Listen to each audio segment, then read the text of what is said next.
রাঙামাটির দেশ পুরুলিয়া। দূর দূরান্ত থেকে ছুটে আসেন মানুষজন রূপসী পুরুলিয়ার প্রাকৃতিক সৌন্দর্য উপভোগ করার জন্য। চলুন আজ আপনাদের দেখায় পুরুলিয়ার সেরা 2 টুরিস্ট স্পট, যেখানে না আসলে কিন্তু চলবে না। চলুন তাহলে শুরু করা যাক।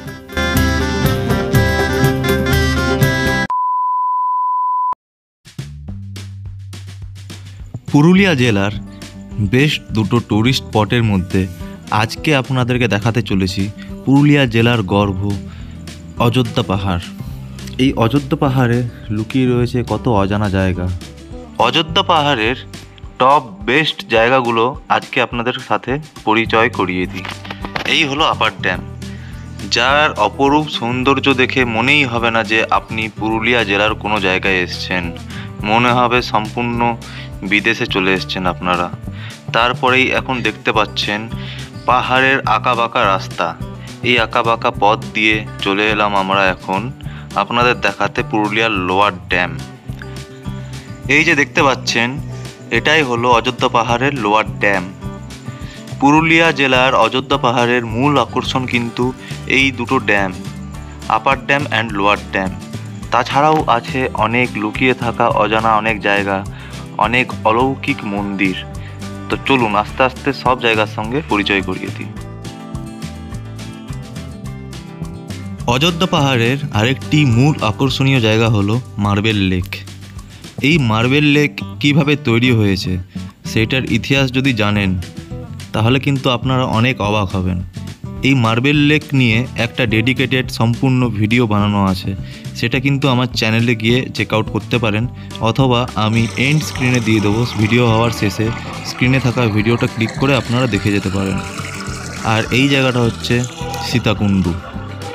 এই সীতাকুণ্ডুতে রাম সীতার কী ইতিহাস জুড়ে আছে সেটা জানতে হলে কিন্তু এন্ড স্ক্রিনে থাকা ভিডিওতে গিয়ে আপনারা দেখে আসতে পারেন। সম্পূর্ণ ডেডিকেটেড ভিডিও করা আছে, অথবা চ্যানেলে গিয়েও দেখতে পারেন। অযোধ্যা পাহাড়ের আরেকটি মূল আকর্ষণ হলো কিন্তু এই বামনি ফলস।